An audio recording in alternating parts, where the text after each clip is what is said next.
তেমনি বলা চলে নিউ মার্কেটকে। ব্যবসা থেকে হোটেল, রোজ বহু মানুষের সমাগম। তবে শুধু শহর কলকাতা বা শহরতলি মানুষের সমাগম নয়, এই চত্বরে ভিড় জমান বহু বাংলাদেশীয়। চিকিৎসার জন্য যারা ভারতে আসেন তারা থাকার জন্য মার্কুইস স্ট্রিটকে বেছে নেন। এর কারণ হলো অনেক কম দামে হোটেল, গেস্ট হাউস পাওয়া যায়, যাতায়াতের সুবিধাও রয়েছে। তবে শুধু চিকিৎসার জন্য নয়, অনেকে ঘুরতে এসে মার্কুইস স্ট্রিটকে থাকার জন্য বেছে নেন। মূলত নিউ মার্কেট সংলগ্ন এলাকাকে মিনি বাংলাদেশ বলা হয়। হ্যাঁ, অবশ্যই আতঙ্ক তো থাকবেই। কেন মনে হচ্ছে? বাংলাদেশি ৫ জন, ৯ জনের বাংলাদেশি ৫ জন মারা গেছে, বুঝলেন? তো এই ব্যাপারগুলো নিয়ে আরো সতর্ক থাকা উচিত।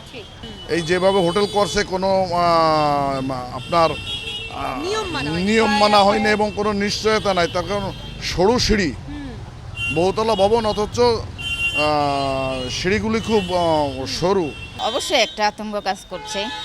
কালকে যখন বাংলাদেশও খবর পৌঁছেছে, সবাই আমাকে ফোন দিচ্ছে যে আমি কেমন আছি, ভালো আছি কিনা, সুস্থ আছি কিনা। বছরের বেশিরভাগ সময় হোটেলের অনেক ঘর ভর্তি থাকে, ফলে বেড়েছে হোটেলের সংখ্যাও।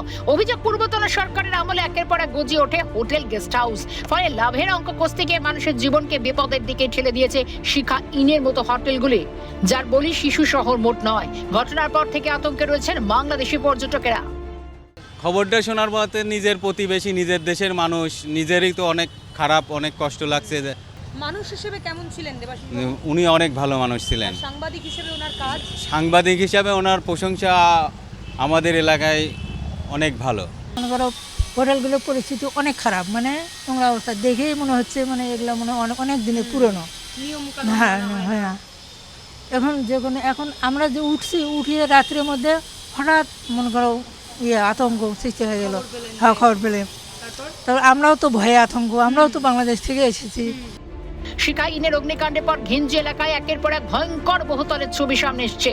কোনো বহুতল বাইরে থেকে একেবারে ঝাঁচকচকে, মূলত কাস্টমার ধরাই এদের মূল লক্ষ্য। তবে বহুতলের ভিতরে ঢুকলে বোঝা যায় কতটা ভয়ঙ্কর।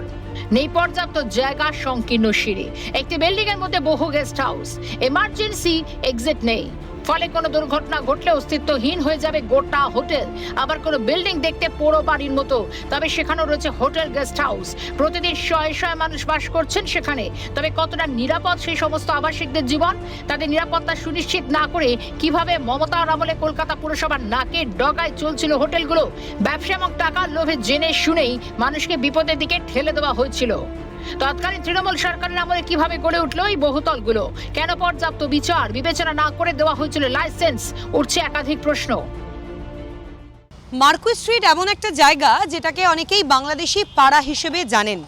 এখানে প্রতিটি বাড়িতেই হোটেল, গেস্ট হাউস রয়েছে। বাংলাদেশিরা আসেন, যারা চিকিৎসার জন্য কলকাতায় বা ভারতে আসেন, তারা প্রত্যেকেই দেশের যে প্রান্তেই থাকুক না কেন কলকাতার এই হোটেলগুলোতে এসে ওঠেন। তার প্রধান অন্যতম কারণ হচ্ছে কিছুটা সস্তায় মেলে এখানকার হোটেল রুমগুলো।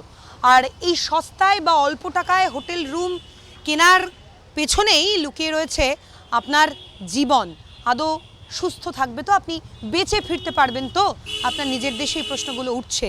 আর এই বাংলাদেশি পাড়ার মার্কুইস স্ট্রিট, যেখানে বাংলাদেশ থেকে বহু মানুষ আসেন, এই ঘটনা শোনার পর থেকেই তাদের চোখে মুখে আতঙ্কের ছাপ।